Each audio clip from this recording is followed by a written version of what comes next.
شهر رمضان الذي أنزل فيه القرآن هدى للناس وبينات من الهدى والفرقان۔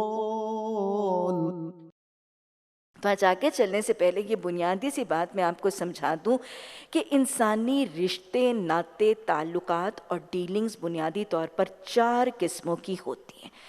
اگر ہم سب سے انفارمل اور سب سے کم انٹیمیٹ اور سب سے قریبی تعلق سے لے کے سب سے زیادہ قریبی تعلق کی طرف جائیں تو سب سے زیادہ نان انٹیمیٹ اور سب سے زیادہ وہ تعلق جس میں کوئی قرب اور تعلق بہت کم ہے، وہ پہلا تعلق جس کو ہم normal day to day dealings میں ہر جگہ ہمارا معاملہ پڑتا ہے، اس تعلق کو، انسانی تعلق کو معاملات کہا جاتا۔ چلتے پھرتے کہیں گوشت کی دکان، کہیں سبزی کی دکان، کہیں پھل والا، کہیں کپڑے خریدنے گئے، کہیں بچوں کو اسکول سے لینے گئے، لوگوں کے ساتھ یہ جو چلتے پھرتے انٹریکشن، معاملات، ڈیلنگز اٹھتے بیٹھتے ہوتی ہیں، یہ پہلے قسم کا تعلق ہے، اسے معاملات کہا جاتا ہے۔ اس سے ذرا زیادہ انٹیمیٹ اور ذرا سا زیادہ قریبی تعلق، اس کو مدارات کہا جاتا ہے۔ جیسے کوئی اجنبی بھی ہمارے گھر آ جائے تو اس کی مدارت، اس کی تواضع، اس کی خاطر کی جاتی ہے۔ یہ کیا ہے؟ مدارات کا تعلق۔ تیسرے قسم کا تعلق، انسانی تعلق، اسے مواسات کہا جاتا۔ مواسات وہ تعلق ہے جہاں ایک دوسرے کی خبر گیری ہے، مدد ہے، معاونت ہے، سپورٹ ہے، ایک دوسرے کی حفاظت کی جا رہی ہے اور ایک دوسرے کی خبر گیری کے ساتھ ان کی تکلیفوں، دکھوں، پریشانیوں کو بانٹنے کا طریقہ اختیار کیا جا رہا ہے۔ یہ تیسری ریلیشن شپ مواسات کی ریلیشن شپ۔ چوتھا تعلق جو سب سے زیادہ انٹیمیٹ تعلق ہے، اسے کہا جاتا ہے موالات کا تعلق۔ موالات کیسی ریلیشن شپ ہے؟ یہ موالات وہ ریلیشن شپ ہے جس کے کچھ خاص کیٹیگریز پر اگر وہ ریلیشن شپ اترے گی یا وہ تعلق کچھ خاص ریلیشن شپ کا حامل ہے۔ موالات جس کے ساتھ ہو اس کو ولی کہا جاتا ہے۔ ولی ایسا شخص ہے جس کی محبت، میں کچھ اس کی صفات بتاؤں گی اس ریلیشن شپ کی۔ موالات کا تعلق یا ولی وہ شخص ہے جس کی محبت دل میں رچ بس گڑ گئی ہوئی ہے، گہری داخل ہے جس کی محبت دل میں، جس کو اپنے راز اور نیاز اور بھید بتائے جاتے ہیں، بطانت کا معاملہ اختیار کیا جاتا ہے۔ تیسری بات، اس سے مشاورت کی جاتی ہے، گائیڈنس لی جاتی ہے، اس سے مشورہ کیا جاتا ہے۔ چوتھی بات، اس کو کاپی کیا جاتا ہے، اس کو دیکھ کے اس جیسا بننے کی کوشش، اس کو کاپی، اس کو آئیڈیلائز کیا جاتا ہے۔ اور پانچویں بات، اپنی فرصت کے اوقات میں، اپنے فری ٹائم میں اس کے ساتھ مل کر دل جوئی کی جاتی ہے، دل بہلایا جاتا ہے اور اس کے انٹرٹینمنٹ کے طریقوں کو کاپی کیا اور اپنایا جاتا ہے۔ 4 باتیں، دلی محبت، راز و نیاز، مشاورت، اور اس کے بعد اس کو ماننا، اس کو کاپی کرنا، اس کی پیروی کرنا، اور پھر اس کے فرصت کے اوقات کے طریقوں کو اپنانا اور اس کے طریقے سے انٹرٹینمنٹ اور دلجوئی کا طریقہ اختیار کرنا۔ یہ 5 چیزیں ہیں ولایت کے تعلق میں: معاملات، مدارات، مواسات اور موالات۔ یہ یاد رکھیے گا کہ پہلے 3 قسم کے تعلقات مسلمان قرآن اور حدیث کی روح سے، یہ پہلے 3 قسم کے تعلقات جو اتنے انٹیمیٹ نہیں ہیں، یہ تعلقات مسلمانوں کو ایز اے انڈیویجول اور اجتماعی سطح پر سب کے ساتھ وہ رکھ سکتا نہیں ہے، اسے رکھنے ہیں، رکھ سکتا نہیں ہے۔ یہ پہلے 3 تعلقات اس کو سب کے ساتھ، ہندوؤں، کافروں، فاسقوں، فاجروں، بدھ پرستوں، ہر ایک کے ساتھ، ہر کیٹیگری کے ساتھ یہ پہلے 3 تعلقات مسلمان رکھ سکتا نہیں ہے، رکھنے ہیں۔ کیوں رکھنے ہیں اور کیسے رکھنے ہیں؟ رکھنے اس لیے کہ اگر مسلمانوں نے دنیا میں لوگوں کے ساتھ انٹریکٹ نہیں کیا تو وہ تو کنویں کا مینڈک، وہ تو ترقی سے محروم ہو جائے گا، وہ دنیا کی دوڑ میں پیچھے رہ جائے گا، وہ انٹرنیشنلی، گلوبلی بہت زیادہ بیکورڈ رہ جائے گا اور وہ ترقی نہیں کر پائے گا۔ اس کو کاروبار کرنے ہیں، علم سیکھنا ہے، ٹریڈ کرنا ہے، پروفیشن کرنا ہے، اس کو ساری دنیا کے لوگوں کے ساتھ انٹریکٹ کرنا ہے۔ اور انٹریکٹ کرنا کیوں کے بعد کیسے انٹریکٹ کرنا ہے؟ یہ 3 تعلقات مسلمان سب کے ساتھ برتتے ہوئے حسن سلوک بھی کرے گا، حسن اخلاق بھی کرے گا، اور معاملات اور صداقت اور عہد اور ایفائے عہد کے ساتھ اور عدل کے ساتھ نبھائے گا۔ یہ سارے کے سارے 3 تعلقات اپنی دنیا میں اپنے ارد گرد سب انسانوں کے ساتھ، لیکن جو یہ چوتھا اور ولایت کا تعلق ہے، ولی کسی کو بنانے کا تعلق ہے، ایک مسلمان فرد بھی اور ایک مسلمان قوم بھی، کسی غیر مسلمان قوم سے یا کسی غیر مسلم فرد سے نہ راز، نہ نیاز، نہ بطانت، نہ مشورہ، نہ کاپی، نہ آئیڈیولائز اور نہ دلی محبت کرے گا۔ یہ معاملہ مسلمان آہستہ آہستہ قرآن بتاتا جائے گا اور تنگ سے تنگ کرتا جائے گا مسلمان کے ولایت کا دائرہ۔ آج ہمیں سکھایا جا رہا ہے کہ مسلمان کافروں سے ولایت نہیں کرے گا، کچھ دیر کے بعد یہ کہہ دیا جائے گا کہ مسلمان اہل کتاب سے بھی ولایت نہیں کرے گا، اور سورہ توبہ تک جا کے یہ کہہ دیا جائے گا کہ مسلمان منافق مسلمانوں کے ساتھ بھی ولایت نہیں کرے گا، مسلمان ولایت کرے گا تو صرف مومنین سے ولایت کرے گا۔ یہ ہے وہ انسانی تعلقات کا پیمانہ جو شریعت نے ہمیں سکھا دیا، تاکہ ایک مسلمان کے ایمان کی حفاظت بھی ہو اور اس کی دنیاوی تعلق، اس کی دنیاوی ترقی میں کوئی رکاوٹ اور گزند بھی نہ آئے۔ تو اللہ نے آج فرمایا کہ اہل ایمان کو چھوڑ کر کافروں کو اپنا ولی وہ لوگ بناتے ہیں، ان کو خوشخبری دے دو کہ ان کے لیے دردناک سزا ہے۔ گویا مسلمان کافروں کے ساتھ ولایت نہیں کرے گا، کافروں کو کاپی نہیں کرے گا، فالو نہیں کرے گا، آئیڈیلائز نہیں کرے گا، راز نہیں بتائے گا، ان سے مشاورت نہیں کرے گا، اور ان کی طرح کے انٹرٹینمنٹ کے طریقے نہیں اپنائے گا، نہ فرد کرے گا نہ پوری مسلمان قوم کرے گی۔ کیا یہ لوگ عزت کی طلب میں ان کے پاس جاتے ہیں؟ حالانکہ عزت تو ساری کی ساری اللہ کے لیے ہے۔ اللہ اس کتاب میں تمہیں پہلے ہی حکم دے چکا ہے کہ جہاں تم سنو کہ اللہ کی آیات کے خلاف بکا جا رہا ہے اور ان کا مذاق اڑایا جا رہا ہے، وہاں نہ بیٹھو۔ کب تک نہ بیٹھو؟ چھوڑ ہی دو ان لوگوں کو، تمہارے عزیز اور رشتہ دار اگر یہ کر رہے ہوں تو نہیں، جب تک یہ لوگ کسی دوسری بات میں نہ لگ جائے۔ اللہ سبحانہ تعالیٰ نے اب مسلمانوں کے ایمان کو بچانے کے لیے ان کو ایک اور بہت ہی خوبصورت سا نسخہ بتایا۔ مومنوں مسلمانوں کے ایمان کو بچانے کے لیے، ان کے دین کو بچانے کے لیے پہلا عمل تو یہ کہا گیا تھا کہ دیکھو کافروں کے ساتھ ولایت نہ کرنا۔ اب ان کے دین اور اسلام ایمان کو بچانے کے لیے اگلا نسخہ یہ کہ دیکھو اگر تمہارا گزر کسی ایسی محفل پر ہو جہاں لوگ اللہ کے احکامات کا مذاق اڑا رہے ہوں تو تم وہاں پہ نہ بیٹھنا۔ اللہ کی آیات کا مذاق، یہ آیت، اس سے ملتی جلتی آیت آگے پھر بھی آئے گی، اور دونوں آیات کی تفسیر اور مطلب اور پیغام بنیادی طور پر ایک ہی ہے۔ مذاق کسی چیز کا دو طریقوں سے اڑایا جاتا ہے، ایک تو قولی طریقے سے بول کے ٹھٹھا اڑایا جاتا ہے، استہزاء کیا جاتا ہے اور مذاق اڑایا جاتا ہے، اور مذاق عملی طریقے سے اپنے فعل، اپنے رویے اور اپنے عمل سے بھی بس اوقات مذاق اڑایا جاتا ہے۔ تو قرآن یہ کہہ رہا ہے مجھے، آپ کو، مسلمانوں کو، قرآن کے طالب علموں کو سمجھا رہا ہے کہ مومنوں، جب تمہارا گزر کسی ایسی محفل پہ سے ہو نا جہاں پہ لوگ ایسی اپنی چوپالوں میں، اپنے ڈرائنگ رومز میں، اپنے ٹی ویز کے اوپر بیٹھ کے قرآن کی آیات کا مذاق اڑا رہے ہوتے ہیں، قرآن پڑھنے والوں کا مذاق اڑا رہے ہوتے ہیں۔ آپ نے دیکھا بس اوقات بہت سی محفلوں میں مذاق اڑایا جا رہا ہوتا ہے، یہ پتہ نہیں کہاں سے قرآن پڑھنے والے شراب کی حرمت کا تصور لے آتے ہیں۔ کوئی نہیں لکھا ہوا شراب کی حرمت کا حکم، کوئی نہیں لکھا ہوا فلاں پردہ، کوئی نہیں لکھا ہوا یہ وہ، اور قرآن کے احکامات کی، دین کے احکامات اور تعلیمات کا مذاق اڑایا جاتا ہے، کرٹیسائز کیا جاتا ہے، ان کی نکتہ چینی کی جاتی ہے، ان کے اندر عیب کھنگالے جاتے ہیں۔ تو اگر کسی محفل میں ایسی کانورسیشن، ٹاپک آف کانورسیشن ایسا ہے، موضوع قرآن کے احکامات کی نفی، تنقید، مذاق اور استہزاء ہے، تو تم وہاں پہ مت بیٹھو، کیونکہ ظاہر ہے اس سے ایمان کو ٹھیس پہنچنے اور ایمان کو نقصان پہنچنے کا امکان ہے۔ اور دوسری بات کہ تمہارا گزر کسی ایسی محفل میں ہو جہاں عملی طور پر قرآن و حدیث کی تعلیمات کا مذاق اڑایا جا رہا ہے۔ کون سی ہیں یہ محفلیں؟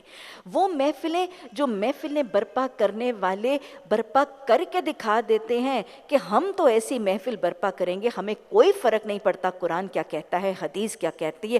وہ محفلیں جو قرآن اور حدیث کے حدود اور احکامات سے تجاوز میں برپا کی جاتی ہیں، وہ اعلانیہ محفل برپا کرنے والا گویا یہ اعلان کر رہا ہوتا ہے، آئی ایم ناٹ بادرڈ قرآن کیا کہتا ہے، حدیث کیا کہتی ہے، میں تو ایسی ہی محفل برپا کروں گا۔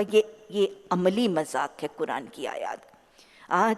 آج ہماری سرزمین کے اوپر وہ برپا کیے جانے والے کانسرٹس جہاں پہ لڑکیاں، لڑکے، جوان سال، ناچ گانا، موسیقی، مکسڈ محفلیں، جھومنا، بے حیائی، عریانی، فحاشی، فلک شگاف موسیقی کے نعرے، کیا یہ اللہ کی حدود سے تجاوز نہیں ہے؟ دین اور اسلام کی تعلیمات کا مذاق کھلم کھلا نہیں ہے؟ اللہ کے عذاب کو پکارنے کی محفل کا طریقہ نہیں ہے؟ فرشی محفلیں جہاں پہ ناچ گانا ہو رہا ہے، یا آج کی وہ مہندیاں، وہ مائیوں، وہ ڈھولکیاں جہاں پہ ڈانس فلورز ہیں، ڈسکو لائٹس ہیں، جوان بچیاں بے حیائی عریانی فحاشی والے لباس پہن کر اپنے بھائیوں کے دوستوں، اپنے کزنوں کے ساتھ، ویٹروں کے سامنے، ڈرائیوروں کے سامنے، مائیں ان کی اوپر سے نوٹ وار کے دے رہی ہیں، بوڑھے باپ، نانا، دادا، پھپھا، چچا وہیں بیٹھ کے تالیاں بجا کے محظوظ ہو رہے ہیں۔ مجھے بتائیں کیا یہ محفل اللہ کے اور قرآن اور حدیث کی تعلیمات کی کھلم کھلا مذاق نہیں ہے؟ ساری دین کی تعلیمات ہونے کے باوجود جب یہ محفل برپا ہوتی ہے تو کیا یہ اعلانیہ مذاق نہیں ہے؟ کہتا رہے قرآن جو کہتا ہے، کہتا رہی حدیث جو کہتی ہے، نعوذ باللہ ثم نعوذ باللہ، ہم تو وہی کریں گے جو ہمارا معاشرہ کہتا ہے۔ تو قرآن یہی کہہ رہا ہے کہ اگر تمہارا گزر کہیں ایکسیڈنٹلی گرد و پیش میں ایسی محفل سے ہو جائے، فلا تقعدوا، پھر تم اس محفل میں نہ بیٹھ۔ یہ حدیث میں آتا ہے نا کہ جب تم گناہ اور زیادتی کو دیکھو، یا تو ہاتھ سے روکو، اگر ہاتھ سے نہیں روک سکتے تو زبان سے روکو، اگر زبان سے نہیں روک سکتے تو دل میں برا محسوس کرو، اور یہ ایمان کا کمزور ترین درجہ ہے۔ یاد رکھیے گا، عین ممکن ہے کہ ان محفلوں میں بیٹھ کے ایمان کا کمزور ترین درجہ بھی نہ رہے، اور پاؤں پھسلے تو جہنم کے گڑھے میں جانے کا طریقہ ہو جائے۔ اور پھر وہی بات ہے کہ جسے کہتے ہیں نا کہ خربوزے کو دیکھ کے خربوزہ رنگ پکڑتا ہے، جیسی محفل میں ہوگے اس کا رنگ تو آئے گا۔ تو اللہ سبحانہ تعالیٰ مسلمانوں کو روک رہا ہے کہ نہ ایسی محفلوں میں جاؤ، کہیں ایمان نہ لٹ جائے، کہیں ایمان کا سب سے قیمتی خزانہ تمہارا نہ تم سے چھٹ جائے، اور پھر کہیں ایسا نہ ہو کہ تم بھی اسی رنگ میں، کفر اور نفاق کے رنگ میں رنگ کے اپنا ایمان اور اپنا دین بگاڑ لو۔ اور پھر اگر دین بھی نہ بگڑا، ایمان بھی نہ بگڑا، تو ایسے دیندار کی اس محفل میں موجودگی نے شاید اس بات پر سٹیمپ تو لگا دیا کہ یہ چیز شاید ایکسیپٹیبل ہے۔ تو اللہ سبحانہ تعالیٰ نے سکھا دیا قرآن کے طالب علموں کو کہ ایسی محفل کا معاملہ ہو، تمہارے عزیز و اقارب کی بھی محفل ہو تو ایسی محفل کے ساتھ شامل نہ ہونا۔ اگر تمہارا ایمان بھی ثابت قدم رہا، تمہارا دین بھی نہ بگڑا، اگر تم اتنے مضبوط ایمان کے ساتھ وہاں بیٹھے بھی رہے، تمہاری محض موجودگی بہت سے لوگوں کو یہ شاید پیغام دیتے کہ تم قرآن تھامنے والے، تم قرآن پکڑنے والے، تم حدیث سنانے والے اگر اس محفل میں موجود ہو تو شاید یہ جائز اور حلال ہے۔ تو اپنی غیر موجودگی سے ان لوگوں کو ایک پیغام تو دو۔ اگر تم ہاتھ سے نہیں روک سکتے، زبان سے نہیں روک سکتے، تو اپنی پریزنس کے ساتھ اس کے حق ہونے پر سٹیمپ تو نہ لگاؤ، اپنی غیر موجودگی اور اپنی ایبسنس کو محسوس کروا کے اس کی حرمت کا احساس تو دلوا دو۔ اللہ سبحانہ تعالیٰ نے یہ کہا کہ تم وہاں پہ نہ بیٹھو۔ کب تک نہ بیٹھو؟ ہو سکتا ہے یہ لوگ تمہارے عزیز ہوں، تمہارے رشتہ دار ہوں، تمہارے رحم کے رشتے ہوں، ان کو چھوڑ دو۔ نہیں، پکا نہ چھوڑنا، اس وقت تک نہ بیٹھنا جب تک وہ دوسری بات میں نہ لگ جائیں۔ اور کیوں نہ بیٹھنا؟ کیونکہ اگر تم ان کے ساتھ بیٹھو گے تو تم گویا ایک ہی تھالی کے چٹے بٹے ہو۔ You are a part and parcel to all that. تم اپنی پریزنس سے یہ ثابت کر رہے ہو کہ تم ان سب چیزوں کو ایکسیپٹ کر رہے ہو اور ان سب چیزوں کو نیگیٹ نہیں کر رہے ہو۔ تو گویا یاد رکھو، ان اللہ جامع المنافقین والکافرین فی جہنم جمیعا۔ اللہ نے کہہ دیا کہ ایسے کافرانہ ماحول میں، ایسی محفل میں بیٹھو گے، تم انہی میں سے ہوگے، اور پھر تمہارے اندر ایمان نہیں، تمہارے اندر نفاق ہے، اور اللہ جہنم میں منافقوں اور کافروں کو جمع کرنے والا ہے۔ پہلے نام لیا ہے جس کا وہ نیچے ہوگا، اور جس کا بعد میں لیا ہے وہ اوپر ہوگا، اور اس کو کنفرم کرے گی ابھی آگے آنے والی آیت۔ یہ منافق تمہارے معاملے میں انتظار کر رہے ہیں کہ اونٹ کس کروٹ بیٹھتا ہے۔ اگر اللہ کی طرف سے فتح تمہاری ہوئی تو آ کر کہیں گے کیا ہم تمہارے ساتھ نہ تھے؟ اگر کافروں کا پلڑا بھاری رہا تو ان سے کہیں گے کیا ہم تمہارے خلاف لڑنے پر قادر نہ تھے؟ اور پھر بھی ہم نے تم کو مسلمانوں سے بچایا۔ پس اللہ ہی تمہارے اور ان کے درمیان معاملے کا فیصلہ قیامت کے روز کرے گا، اور اس فیصلے میں اللہ نے کافروں کے لیے مسلمانوں پر غالب آنے کی ہرگز کوئی سبیل نہیں چھوڑی۔ یہ منافق ہے، یہ اللہ کے ساتھ دھوکہ کرے۔ ان آیات میں، ان دو رکوعات میں اللہ سبحانہ تعالیٰ نے بنیادی طور پر ایک اسلامی معاشرے کو منافقانہ عنصر کی نشاندہی کی ہے۔ ہم نے پیچھے سورہ بقرہ میں بھی نفاق کی علامتیں پڑھی تھیں۔ کیا کیا تھیں؟ جھوٹ، فتنہ فساد کرنا، مکمل طریقے سے قرآن اور حدیث کی تعلیمات کو ماننا اور ایمان لانے کو حماقت سمجھنا، قول اور فعل، ظاہر اور باطن کا تضاد رکھنا۔ پھر ہم نے احادیث میں پڑھی تھی کہ بات کرتا ہے تو جھوٹ بولتا ہے، وعدہ کرتا ہے تو وعدہ خلافی کرتا ہے، امانت دیا جاتا ہے تو خیانت کرتا ہے، اور لڑائی کرتا ہے تو پھٹ پڑتا ہے۔ پھر ہم نے حدیث میں دیکھا تھا کہ نہ اس نے جہاد کی اور نہ ہی جہاد کی خواہش آئی تو وہ نفاق کی حالت میں مرا۔ اور پھر حدیث نے یہ بھی نشاندہی کی تھی کہ وہ منافق ہے جس پر عشاء اور فجر کی نماز بھاری۔ یہ 7 ہم نے خصلتیں منافق کی تب پڑھی تھی۔ آج اب ان رکوعات میں منافق اور نفاق کی علامتیں بتائی جا رہی ہیں۔ پہلی بات تو یہ کہ مسلمانوں کو چھوڑ کے وہ کافروں سے ولایت کرتے ہیں، ان کے ساتھ دوستی کی پینگیں اڑاتے ہیں، ان کو کاپی فالو آئیڈیلائز گلیمرائز کرتے ہیں، ان کے طریقوں پہ چلتے ہیں اور ان سے جا کے اپنے راز بتا کے ان سے مشورے مانگتے۔ دوسری بات یہ کہ کافروں سے وہ دوستی دنیا کی عزت کے طلب میں کرتے ہیں، ان کے دلوں میں دنیا کی عزت کی خواہش آخرت کی ذلت اور رسوائی سے بچنے کی خواہش سے زیادہ ہے۔ تیسری بات کہ ان کافروں کی محفلوں میں، ان کی چوپالوں میں ایسی باتوں میں بھی بیٹھتے ہیں اور ایسی محفلوں میں بھی شامل ہوتے ہیں۔ اور اب اگلی نشانی کیا بتائی جا رہی ہے کہ جب یہ نماز کے لیے اٹھتے ہیں، نماز کی اہمیت یاد رکھیے گا، نماز اسلام اور کفر میں بھی فرق کرتی ہے، اور نماز ایمان اور نفاق میں بھی فرق کرتی ہے۔ نماز مومن اور منافق میں بھی ڈسٹنگوش کرنے کا ذریعہ بنتی ہے۔ یہ منافق کی نماز کی علامت دیکھیے، وہ اٹھتے ہیں تو سستی سے اٹھتے ہیں، قاموا کسالی، سستی سے اٹھتے ہیں، قسمساتے ہوئے۔ یہ بسا اوقات کیسے اٹھتے ہیں؟ ہاں، وہ جو کہتے ہیں نا اچھا اٹھوں نماز بھی پڑھوں، یا وہ جملہ ہائے ہائے ابھی تو نماز بھی پڑھنی ہے، یہ جو جملے ہیں نا، اٹھنا تو سستی سے اٹھنا، سمجھ آ سب جاتی ہے ہمیں۔ اور پھر یہاں وہ جو جملہ آپ نے سنا ہوگا، سردیوں میں لوگ کہتے ہیں سردیوں کی تو ساری شام نمازیں ہی پڑھتے ہوئے گزر جاتی ہے، ایک پڑھ کے آئے ہیں اگلی شروع ہو گئی، دوسری پڑھ کے آئے ہیں تیسری کا وقت آ گیا۔ تو یہ جو نماز کی طرف سستی، نماز کے ساتھ اکساہٹ اور نماز کے ساتھ بے رغبتی ہے، یہ کس کی علامت ہے؟ یہ نفاق کی علامت ہے۔ اس کے بعد نماز کیسے پڑھتے ہیں؟ اللہ کو دکھانے اور اللہ کو راضی کرنے کے لیے نہیں، کس لیے پڑھتے ہیں؟ وَيُرَاؤْنَ النَّاسَ، وہ لوگوں کو دکھاوا کرتے، دکھاوے کی نماز پڑھنا، اخلاص نہیں ہے، اللہ کو راضی کرنے یا اللہ کی ناراضگی سے بچنے یا اللہ کی جنت کی کنجی تیار کرنے یا اللہ کے حکم کی اطاعت کے لیے نماز نہیں۔ وہ تو لوگوں میں نمازی جانے کے لیے نماز پڑھتے ہیں۔ وہ تو کہتے ہیں ساری محفل اٹھ رہی ہے، میں نہ اٹھتی تو شاید بے نمازی کا سٹیمپ لگ جاتا، اس لیے نماز پڑھتے ہیں۔ حدیث میں آتا ہے، آپ صلی اللہ علیہ وسلم نے فرمایا، کیا میں تمہیں اس فتنے کی خبر نہ دے جوں تو فتنہ دجال سے زیادہ برا فتنہ ہے؟ کیا میں تمہیں اس فتنے کی خبر نہ دوں جو دجال کے فتنے سے زیادہ بڑا فتنہ ہے؟ آپ نے فرمایا وہ کیا ہے؟ وہ شرک اور ریا کی نماز، ریا کی نماز دجالی فتنے سے زیادہ بڑا فتنہ ہے۔ پوچھا کیا کہ ریا کی نماز کیا ہے؟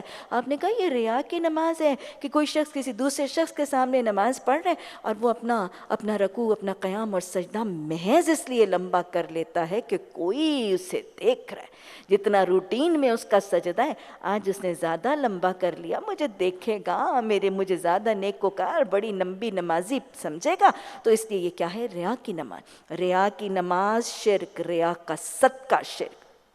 اللہ سبحانہ تعالیٰ نے سورہ ماؤن میں کیا کہا ہے؟ وَيْلٌ لِّلْمُصَلِّينَ، ویل، ہلاکت، تباہی، بربادی ہے، جہنم کا سب سے گہرا گڑھا ہے کن لوگوں کے لیے؟ نمازیوں کے لیے۔ نمازیوں کے لیے جہنم کا گڑھا، یہ تو جنت کی کنجی تھی۔ الذین ہم یراؤن، وہ نمازی جو اپنی نمازوں میں ریا کرتے، یہ نفاق کی علامت ہے۔ اور پھر نماز اٹھتے ہیں اس میں اپنے رب کو کم ہی یاد کرتے ہیں، یہ تیسری علامت ہے کہ نماز پڑھ رہے ہیں، رب یاد نہیں ہے، دنیا یاد ہے، کبھی جوڑے یاد آتے ہیں، کبھی شادی یاد آتی ہے، کبھی کوئی فلم کا ڈرامہ کا قصہ یاد آتا ہے، کبھی کوئی گھر کی الماری کا حصہ یاد آتا ہے۔ یہ منافق کی نماز ہے، رب یاد نہیں آتا، دنیا یاد آتی ہے، اللہ کا خوف نہیں آتا، دنیا کا خوف آتا ہے، اللہ کے کلام سے دل نہیں لگتا، دنیا سے دل جڑا ہے، یہ نفاق کی نماز ہے۔ اللہم طہر قلبی من نفاقی وعملی من الریاء ولسانی من القذب وعینی من الخیانت۔ یہ کفر اور ایمان کے درمیان ڈامانڈول ہے. کچھ اللہ کا مانتے ہیں تو نقصان ہوتا ہے، پھر اس کو چھوڑتے ہیں، پھر انکار کرتے ہیں. یہ کیا ہے؟ مذبذبین ذالک، ڈامانڈول ہیں، کنفیوزڈ ہیں. لا الہ الا ولا الہ الا، نہ پورے اللہ کی اطاعت میں رکھتے ہیں نہ پوری نافرمانی کرتے ہیں. اطاعت کی طرف آتے ہیں، کوئی تھوڑی سی دنیا جانتی ہے، تھوڑی سی نامبری خراب ہوتی ہے، تھوڑی سی بدنامی ہوتی ہے. اتنے سمارٹ، اتنے ریفائنڈ، اتنے پالشڈ دین میں آئے تو ان کی شہرت پہ زد پڑ جاتی ہے، تو بس پھر فوراً دنیا کی طرف آتے ہیں، پھر قرآن سنتے ہیں، پھر آخرت کا ذکر آتا ہے، پھر قرآن کی طرف جاتے ہیں. یہ ساری زندگی آدھے تیتر آدھے بٹیر، مذبذبین بین ذالک، نہ ادھر نہ ادھر. قرآن کہتا ہے منافقوں کا انجام اللہ قرآن میں بتاتا ہے کہ کافر کیا ہے؟ کافر دنیا بنا لیتا ہے. مومن کیا؟ مومن جنت بنا لیتا ہے. منافق کیا؟ اس کی دنیا بھی گئی، اس کی آخرت بھی گئی. اللہ ہمیں نفاق کی حالت کو سمجھنے اور بر وقت اپنی اصلاح کر کے ان بھیانک انجاموں سے بچنے کی توفیق عطا فرمائے. اے لوگوں جو ایمان لائے ہو، مومنوں کو چھوڑ کے کافروں کو اپنا ولی نہ بنایا کرو. کیا تم چاہتے ہو کہ اللہ کو اپنے خلاف صحیح حجت دے دو؟ ان المنافقین، بے شک، اس میں شک کوئی نہ کرنا، شبہ کوئی نہ کرنا. المنافقین، سارے کے سارے منافق، سارے کے سارے منافق. تم نے رنگ دیکھ لیے، تم نے صفتیں دیکھ لی، تم نے ان کے مزاج دیکھ لیے. سارے کے سارے منافق فی الدرک الاسفل من النار، جہنم کا جو سب سے نچلا درجہ ہے. پیچھے بھی میں نے آپ کو بتایا تھا، اللہ نے کہا تھا میں پہلے منافقوں کو ڈالوں گا، پھر میں کافروں کو ڈالوں گا. ظاہر ہے جو پہلے ڈلے گا وہ نیچے ہوگا، سب سے نچلے درجے میں ہوں گے. کہ اچھا کوئی تو نکال لے گا، کبھی تو نکل جائیں گے، کوئی تو مددگار آئے گا. وَلَن تَجِدَ لَهُمْ نَصِيرًا، ان کے لیے تم کوئی مددگار بھی نہیں پاؤ. اچھا اگر نفاق آئیڈینٹیفائی کر لیا تو اب بچنے کا کوئی امکان نہیں، نا امیدی کا تو تصور ہی نہیں ہے نا. إِلَّا الَّذِينَ تَابُوا، اپنے نفاق کو پہچان کے اپنے نفاق سے جو تائب ہو جاتے ہیں، توبہ کر لیتے ہیں. اچھا صرف توبہ، اللہ بس توبہ کر لیتے ہیں، اللہ بہت نفاق کیا نہیں. وَأَصْلَحُوا، پھر اپنے نفاق کی ان صفتوں کی اصلاح بھی کرتے ہیں، ان کو چھوڑ بھی دیتے ہیں. اور اصلاح کیسے کرتے ہیں؟ بس اللہ کا دامن تھام لیتے ہیں. وہ جو دامن تھامنے سے وہ ڈاواں ڈول تھے نا، کنفیوز تھے، نہ ادھر آتے تھے نہ ادھر آتے تھے، اللہ کا دامن تھام لیتے ہیں اور اپنے دین کو اللہ کے لیے خالص کر لیتے ہیں. اللہ اخلاص عطا فرماتے، اللہ اپنا مخلص بندہ بنا دے. اپنی دیر سے تو توفیق دے ہی رہا ہے، اللہ تیری توفیق سے قرآن سنتے ہیں. اللہ مدد فرما کے، اللہ حمایت فرما کے، ہمارے ایمان اسلام کی حمایت فرما کے اللہ ہمارا ولی بن جا. ہمیں اخلاص عطا فرما دے، اپنی مخلص عبادت کرنے کی توفیق عطا فرما. ایسے لوگ مومنوں کے ساتھی ہیں اور اللہ مومنوں کو ضرور اجر عظیم عطا فرمائے. آخر اللہ کو کیا پڑی تمہیں خواہ سزا دے، اگر تم اللہ کے شکر گزار بندے بن کے رہو اور ایمان کی روش پر چلو. اللہ بڑا قدردان اور سب سے حال سے واقف. اللہ کو پسند نہیں. ہم نے پیچھے منافقوں کی ایک علامت حدیث کے بخاری کی حدیث میں دیکھی تھی نا، وَإِذَا خَاصَمَ فَجَرَ، جب لڑتا ہے نا تو بس پھٹ ہی پڑتا ہے. اب پھٹ پڑنے کی صفت کے لیے اللہ کہہ رہے ہیں لا يحب اللہ الجہر بالسوء من القول الا من ظلم. اللہ کو بدگوئی سے کی ہوئی بات نہیں پسند، الا یہ کہ کسی پر ظلم کیا گیا ہو، اور اللہ ویسے سب کچھ سننے اور جاننے والا ہے. یعنی اللہ کو نہیں پسند بدگوئی بری طریقے سے کی ہوئی بات، وہ جس کے موضوع برے ہیں، وہ جس کا انداز برا ہے، بد اخلاقی، بد زبانی، بد کلامی، بدتمیزی، گالی گلوچ، جھوٹ، لان تان، تشنے، شکوے، شکایتیں، غیبتیں، چگلیاں، بہتان، یہ سب کچھ کیا ہے؟ یہ بدگوئی ہی تو ہے. اللہ کہہ رہے کہ بدگوئی مجھے پسند نہیں. ہاں اگر کسی پر ظلم ہو گیا نا تو اپنے ظلم کے خلاف آواز اٹھانے کا اس کو حق ہے، لیکن اللہ نے ساتھ ہی کہا مظلوم ہونے کی صورت میں اگر تم کو بدگوئی کا حق ہے، لیکن اگر تم ظاہر اور باطن میں بھلائی ہی کیے جاؤ یا کم از کم برائی سے درگزری کر دو، تو اللہ کی صفت بھی یہی ہے، وہ بڑا معاف کرنے والا ہے، حالانکہ سزا دینے کی پوری قدرت رکھتا ہے. بدگوئی کو اللہ پسند نہیں کرتا. اور ساتھ ہی اللہ نے کہہ دیا کہ اگر کسی پر ظلم ہو تو اس کو کچھ حد تک بدگوئی کی اجازت ہے، لیکن ویسے اگر تم معاف کر دو اور برائی کرنے والے سے درگزر کر دو تو اللہ اس کو معاف کرتا ہے جو اپنے اللہ کے بندوں کو معاف کرتا ہے. شهر رمضان الذي أنزل فيه القرآن هدى للناس وبينات من